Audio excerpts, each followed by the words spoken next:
Gracias.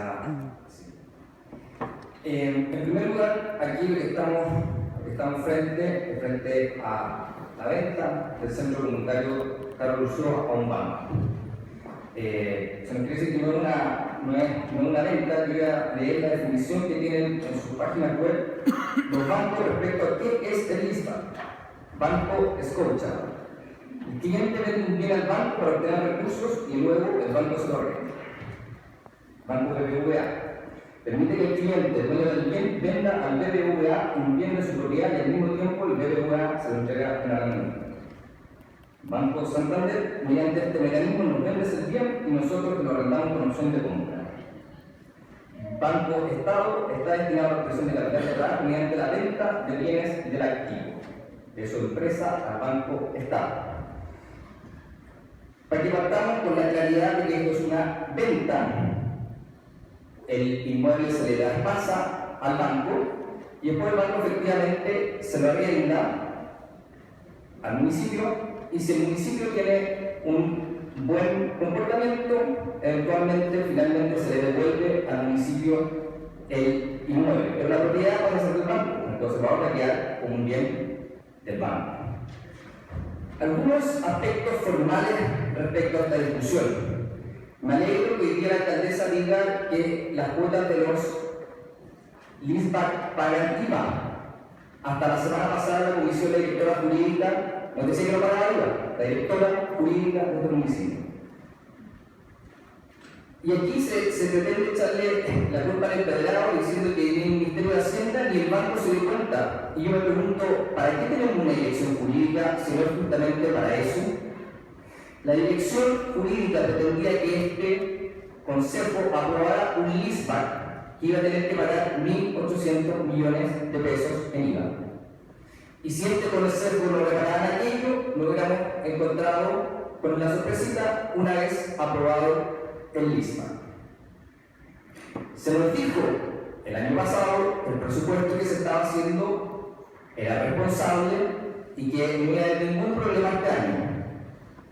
Advertí en lo personal que todos los economistas serios indicaban que íbamos a tener menos ingresos y que no iba a alcanzar el presupuesto, y por eso lo rechacé. En su minuto se me tildó de los mismos adjetivos que se ocupan hoy día, que era una alarmista, que quería meterle miedo a los vecinos. El tiempo me dio la razón. Nos encontramos en un problema financiero y hoy tenemos que reducir costos porque el presupuesto no alcanzaba. Y seamos claros, esto es pan para hoy, hambre para mañana. Todos estos recursos, todos estos programas se van a poder financiar el próximo año, pero no en adelante. Los presupuestos participativos, el próximo presupuesto, en 2017, no va a haber con qué financiar lo que se están financiando con unos ingresos que son de una sola vez. Es más, la próxima administración no solamente no va a tener estos ingresos de 3.000 millones para financiar todas estas cosas, sino que va a tener que pagar los costos de estos. Va a tener que pagar solo en impuestos 146 millones de pesos. Yo recuerdo que acá se nos decía que la reforma tributaria iba a pagar el 1% más rico. Bueno, yo los desafío que vayan donde los contribuyentes de Santiago y que le digan que ellos pertenecen al 1% más rico de este país, porque vamos a tener que sacar 146 millones de pesos de ellos para que se lo lleve la reforma tributaria. Entonces, ellos que nos decían que la reforma tributaria le va a pagar el 1% más ricos, son los mismos que ya nos dicen que no hay ningún problema con este presupuesto. ¿Y por qué llegamos a esta situación? ¿Por qué estamos en esta situación? Como bien dice la alcaldesa, tuvimos años de una bonanza espectacular. Y lo que hace la familia es cuidar los recursos en esos años de bonanza espectacular para usarlos cuando las vacas sean flacas. Pero acá se gastó, y se gastó en exceso. Fue lo que yo dije el año pasado.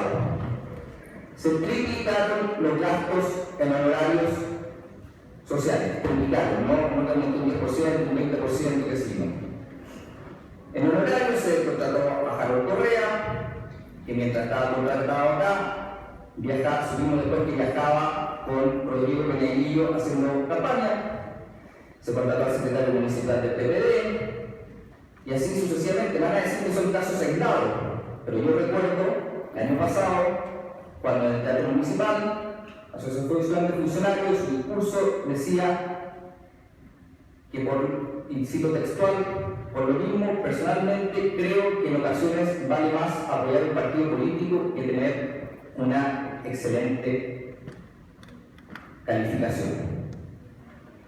Y se acabó la plata. Se acabó la plata y ahora lo que se pretende es que la cuenta la pague la próxima administración. Porque justamente el hecho de que estemos en una recesión hace más compleja la situación. En una recesión que, como bien dice, al parecer los próximos años van a ser más complicados. Y en la próxima administración no solo va a tener que lidiar con los problemas de la recesión, sino que va a tener que pagar las cuotas de este LISPA, los intereses de este LISPA y el impuesto de este LISPA. No deja de llamarme la atención que muchos aquí que hablan en contra de las grandes empresas, especialmente en contra de los bancos, con este LISPA lo que van a hacer es traspasarle 323 millones de los contribuyentes de Santiago a un banco, a un gran banco, solo en intereses. ¿Cómo no va a estar contento el banco?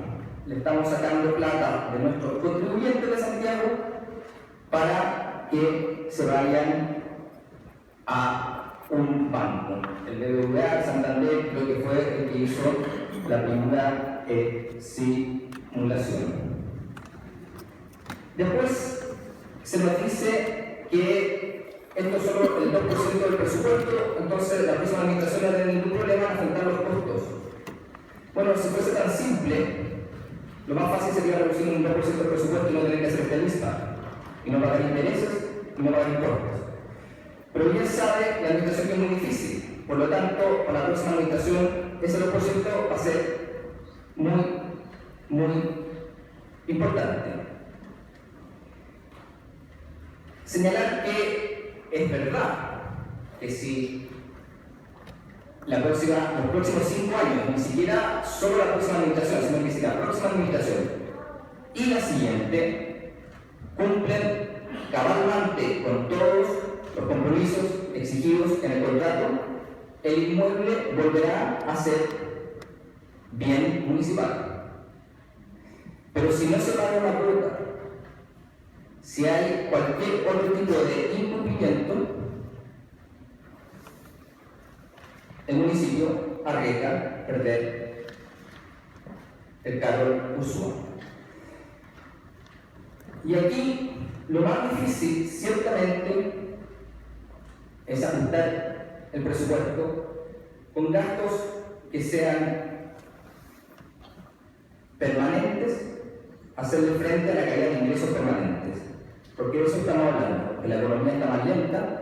Los economistas hablan que ya cayó el PIB potencial de Chile, con ello probablemente los ingresos potenciales y permanentes. Y lo que se está haciendo es que ante una caída de los ingresos permanentes se van a aumentar los ingresos por un año y después la próxima administración tendrá que ver cómo se las arregla. Y por último, señalar que me llama poderosamente la atención que el mayor argumento que ocupa la administración para variar esto es que esto se hizo antes. Yo recuerdo lo mal las críticas que hacía la misma administración respecto a lo que hicieron antes. Entonces, lo que se criticaba antes, hoy día pasó a ser bueno.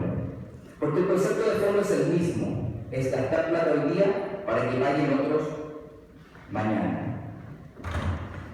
Y por último, el hecho de que estos recursos y este dispar se dé justo en el último año de administración, en el año electoral. No lo voy a juzgar, dejaré que sean los vecinos los que se formen una opinión respecto a si es casualidad o no.